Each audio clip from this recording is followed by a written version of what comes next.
Welcome to 52 Social, Austin, Texas, 52 Live. I'm very excited about some of the celebrity vloggers we have on.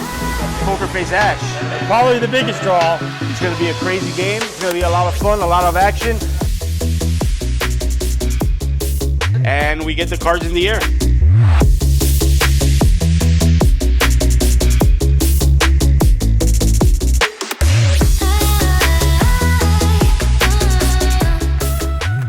Alright, made it to 52 Social, gonna jump on the live stream. It's gonna be a 2-5 game and it will be 1,000 to start, but then it'll be matches tagged, so this game's gonna get big.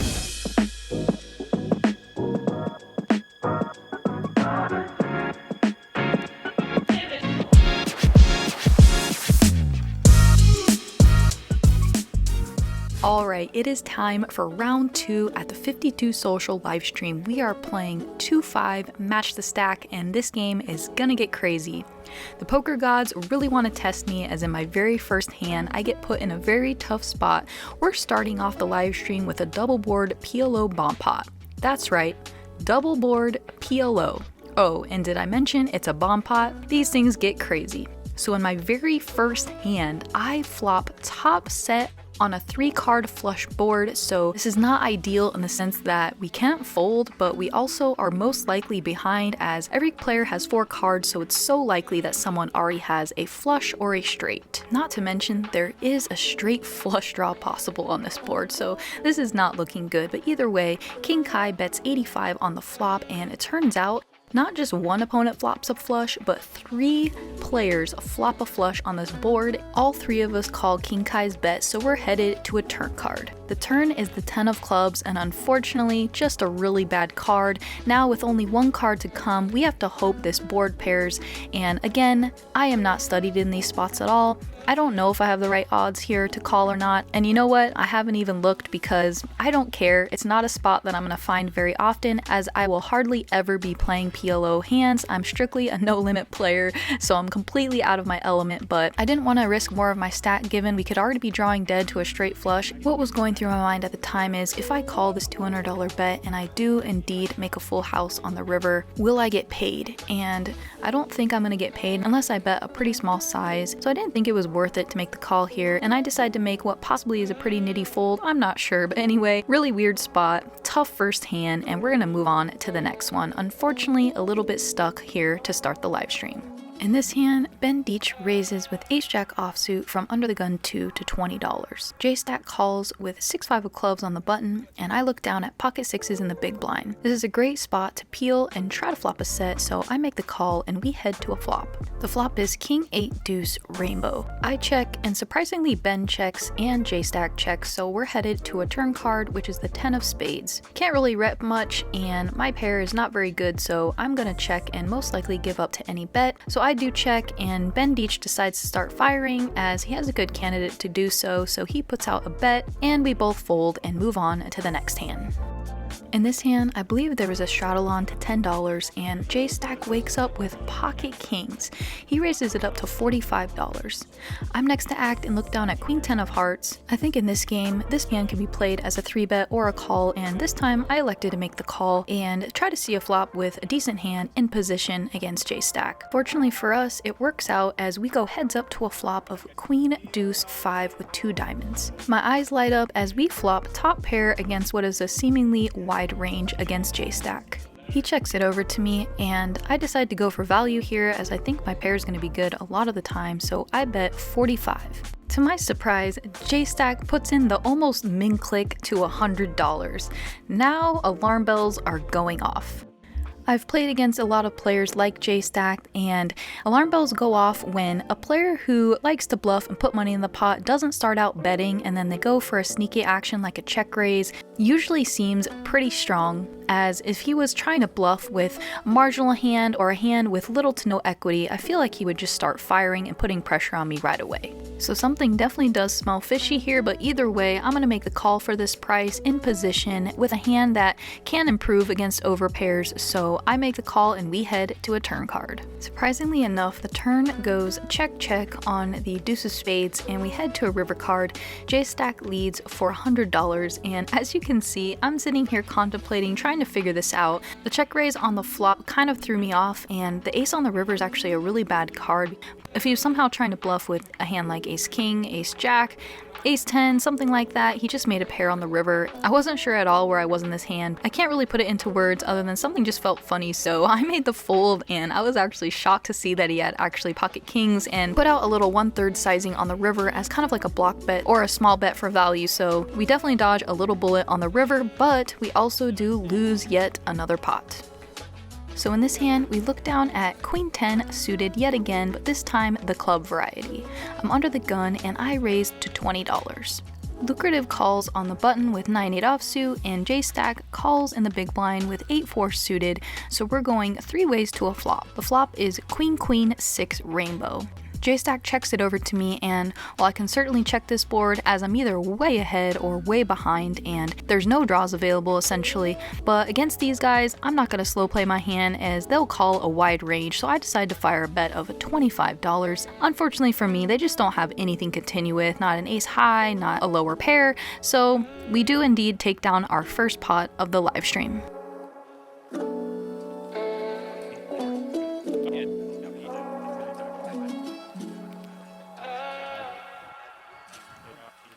In this hand, I get myself in a very sticky situation against King Kai. King Kai is under the gun 1 and raises ace 3 offsuit to $20. Zenus calls, and I look down at ace jack offsuit in the hijack, and as soon as I flicked in my call, I actually really hated it. I should be 3-betting or folding in this spot with a hand like ace jack offsuit, especially in the hijack. But as played, we head 3 ways to a flop of ace king 5 with 2 diamonds. King Kai elects to c-bet and he makes it $55. I have a good hand, but not a great hand, especially against the under the gun raiser, although it's very likely I have the best hand at this point. I think this is a great hand to just call down with, as we keep all of his bluffs in and we can see what develops in the later streets. So I make the call and we head to a turn card, which is the 4 of hearts. King Kai puts out a bet of $75. The 4 of hearts definitely gives him some backdoor draws that he can now start turning into bluffs, like a king 8 of hearts type hand. The 4 can possibly give him some straight draws as well, as he's capable of having any 2 cards, but I do want to keep all of his bluffs in and stick to the plan, so I make the call and let's see a river card. The river is a pretty terrible card. It's the deuce of hearts, so the backdoor flush does come in, and now there's 4 to a straight out there, and King Kai is capable of having anything. He decides to fire a bet of $250. It's not a giant bet, but it is a pretty hefty 75%-ish pot bet. So now, as you can see, I'm put in the tank and trying to figure out what hands I beat, what hands I don't beat. At the time, I had no idea how King Kai played. I didn't know his image or anything like that, and I knew he was stuck in getting involved in some hands earlier. And so what was going on in my mind is I thought that he probably wasn't willing to risk any more money unless he had it on this river, especially betting all 3 streets. It'd have to be a pretty sick bluff. And now looking back, my assessment on the situation wasn't right at all, because I know now that he's extremely capable of bluffing. But either way, I thought for quite a while and I finally decided on a fold. I'm not sure I can tell you in poker terms why I did, but in short, it's a very connected board. I'm either crushed or way ahead, and a lot of his semi-bluffs get there, and with the flush coming in on the river, I think my hand is downgraded to a fold, as we also have a lot of better bluff catchers, especially not having a heart in my hand, which sucks. So good news is I did make the right fold. Bad news is lose another decent pot on the live stream.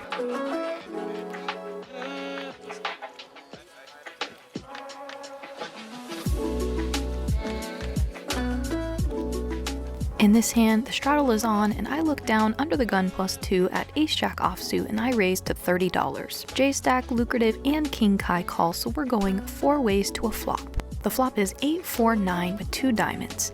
And it checks to me, even though I was the pre-flop aggressor, c-betting this board with my exact hand is pretty much lighting money on fire, as I'm up against 3 other ranges that connect with this board. So I elect to check, and it actually checks around, so we head to a turn card. The turn is a pretty great card. It's the ace of diamonds, and we do have the jack of diamonds in our hand, which is nice. Lucrative decides to bet, as he has top pair with the 10 of diamonds, and he bets $55. I don't think I want to do anything here except make the call and see what happens on the river, so I do indeed make the call, and we go heads up to a river card. Once again, we receive an absolutely brutal card on the river. It's the 10 of hearts. Lucrative bets $75. I'm not going to raise, I'm certainly not going to fold, as we do have a jack which blocks all the best straights, so I make the call and see the horrible news as he has ace 10 offsuit.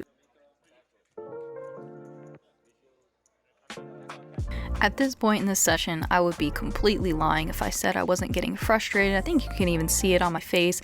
Put in really tough spots, getting out-rivered, and probably not playing optimally either. I was extremely tired on the last day of this trip. I was really drained and exhausted, to be honest, but that's part of the grind, that's part of the journey, and I fully understand that that's part of my job and what I do here, making vlogs, traveling, and playing poker.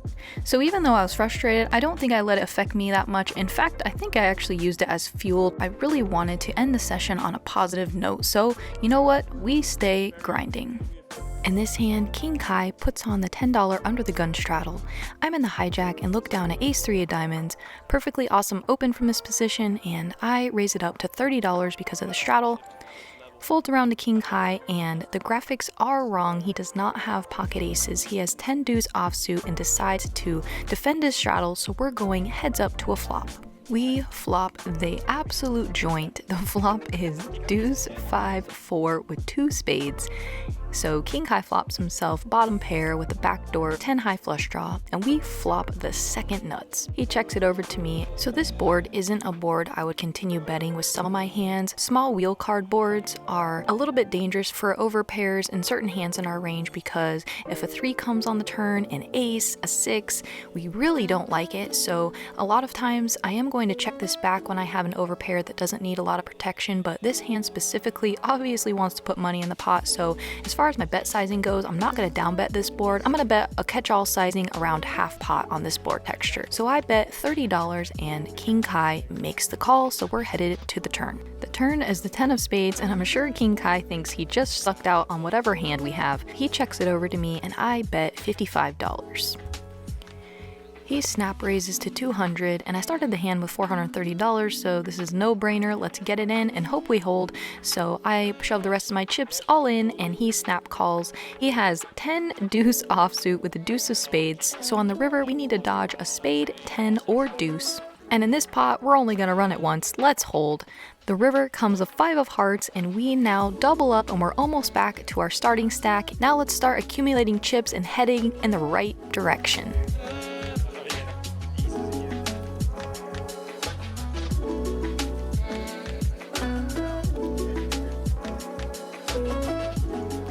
In this hand, Joey the Mush puts the $10 straddle on under the gun. Ryan DePaulo is next to act with King 10 offsuit, and he raises to $30. Almost the entire table calls, and I complete in the small blind with Jack 9 of spades, so we're going 6 ways to a flop. The flop is Jack 9-7 rainbow, so we flop top 2 pair here. However, there is a straight available. I check, Ryan checks, it checks over to lucrative, and he decides to stab at this one with his pair and gut shot straight draw, and he bets $50. I wasn't quite sure what to do. I think I can raise here, but I elected to call and see what develops, so I make the call, and then Ryan puts in the check raise to $225. It's back on lucrative, and he can't continue here, so he thinks for a little bit and then puts in the reluctant fold. I was actually really happy to see lucrative fold here, because in this formation he would be the one most likely to have 10-8. So now it's back on me. I actually don't hate to see Ryan's raise here, given that the only hand that he has here that has me beat is obviously 10-8, and he doesn't have that many combos of that, because raising under the gun he should only have the suited variety of 10-8. If he's check raising because he has a set of jacks, 9s, or 7s, well, we're happy to get it in. Although extremely unlikely he has a set of jacks or 9s, given that we block that, so his most likely holding is over pairs, a straight, or pocket 7s, or a hand exactly kind of like he has. So I think, and as you can see, I count my stack, and as soon as I count my stack and realize I have about $770 behind, I think the best play here is to shove. I don't think any other play makes sense. So I shove, and then Ryan goes into the tank. And the only real decision he's trying to make here is seeing if he has the correct odds to make the call with his double gutter. A double gutter is basically an open-ended straight draw, so he has a decent amount of equity in this pot. He has about 35% equity. So after he thinks for a little bit and does the math, he does put in the call, and he asks how many times I want to run it. And again, in these bigger games and being a little bit nervous, I did decide to run it twice. So we head to see 2 turns and 2 rivers. On the first board, he does end up making a straight, and on the second board, we make a full house on the turn, so we grab our chips back and chop this one up. Phew. So after doubling through King Kai and then playing that roller coaster hand with Ryan DePaulo, I am now stuck about $178, which is way better than being stuck a lot more than we were earlier, but hopefully we can continue and turn this session into a win. In this hand, the double straddle is on, so Ryan straddles under the gun and King Kai puts on the $25 straddle next to him. It folds around to me in the cutoff, and I look down at the beautiful ace-10 of diamonds. I'm gonna raise it up here and I make it $85. Ryan actually has a decent hand on his straddle. He has King 10 suited, so he flicks in the call, and of course King Kai isn't going anywhere after he puts in his double straddle, so he's gonna defend his 5-4 offsuit, so we're headed 3 ways to a flop. So lately, I've been doing a ton of studying, and most of the studying I do is heads-up situations, so in multi-way spots, I'm still very unsure what to do, so that's something I'm definitely working on as we speak. So we flop ourselves 2 pair here. We have jacks and 10s with an ace kicker.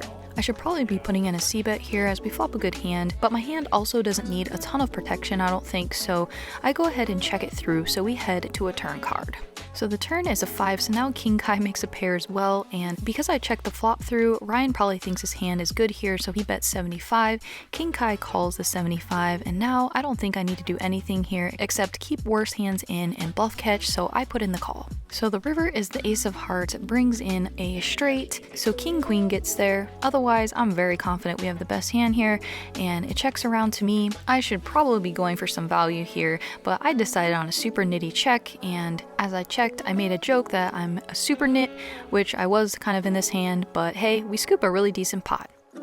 So now, after that hand, we have reached Profitville. We are up $149. In this hand, I look down at pocket 8s under the gun 1 and I raise to $15. Ryan calls with his suited ace, King Kai calls on the button with jack 7 of hearts, and J-Stack completes in the big blind with jack 9 offsuit, so we're headed to a flop. The flop is 9-3 deuce with 2 clubs, and we get out flopped here by J-Stack. I decide to c-bet as my hand could be good a decent amount of time, although with this many players in, there is definitely a chance that someone outflopped me with a pair of 9s, but either way, we're going to try and thin the field and get this pot heads up. J-Stack does the same thing he's done to me before, which is put in the check min raise, so he makes it $60. I'm not gonna fool for this price, although I have no idea where I'm at in this hand, although last time he did this, it was kind of in his mind, see where I'm at type of bet, and trying to get some thin value out of me, so I put in the call and we head to a turn. So the turn is another 3, he puts in a bet and makes it $105. I just didn't like this spot at all, and so I did decide to put in the fold, even though J-Stack is a capable player, so he could have a bluff here. Although against me and with my image being one of the tighter players at the table, I just felt like I was being milked here, so I'm gonna put in the fold and live to see another day, but thankfully it was a good fold. So many times in this session where I was behind and was able to get away from some hands, so hey, I guess that's worth something. In this hand, Kai raises under the gun to $20 with 5 deuce offsuit. Zenus calls in the small blind with king 9 off, and I'm in the big blind and look down at pocket aces. I'm gonna size up here being out of position, so I think 5x is good, so I make it $100. King Kai doesn't want to let go of his hand just yet, so he makes the call and Zenus folds, so we're going heads up to a flop of queen 9 deuce rainbow. 3-bet pot on a pretty dry board. I'm gonna bet about a third sizing, so I bet $105. King Kai doesn't love it, but he did make a pair, so he's gonna make the call and we head to a turn. The turn is the jack of hearts, so the board is still rainbow. The jack does bring in some 2-pair combinations and potential straights if he's in there with like king 10, so I decide to check and go into check call mode and try to bluff catch against what I perceive is a super wide range, so I check and he checks back. The River is a terrible card. It's an 8. I check and he checks back, and we're just super happy to show down our hand at this point. And honestly, if he would have fired a bet there, I probably would have snapped him off, because that's kind of why I went into check call mode in the first place. But I guess he thought his pair of deuces had some showdown value, which is true if he thinks I have a hand exactly like ace king. But either way, we scoop a profit of $225 on this hand. And one of the very last hands I play, Zenus raises under the gun with queen 10 offsuit. I'm next to act and I look down at king 10 of hearts. Really beautiful hand and a great 3-bet candidate, so I raise it up to $75. Folds back around to Zenus, he makes the call, so we're going heads up to a flop of ace 8-4 with 2 spades. He checks it over to me. This is a great board for my range and for my exact hand. I have a backdoor flush draw, straight draw, and royal flush draw, so this is a hand we can go off with. But there's no need for that, because when he checks to me, I c-bet. He looks at me and said, "Are you bluffing me?" And after he puts in the fold, I said, "Yes, I think I got you this time." But in all actuality, I had the best hand, and we are going to end this live stream on a positive note. Let's go.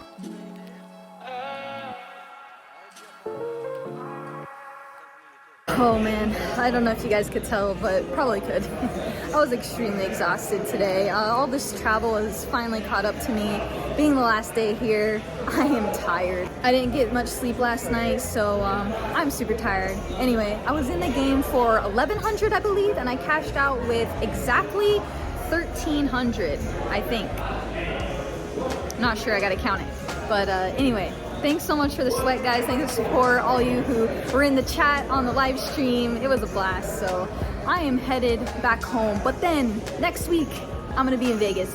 So I will see you guys back there for more tournaments, more cash games, more vlogs. If you guys enjoyed the vlog, would you do me a huge favor and go all in and like, comment, and subscribe? It would mean the world to me. We are just getting started and it's only up from here. I'll see you guys next time.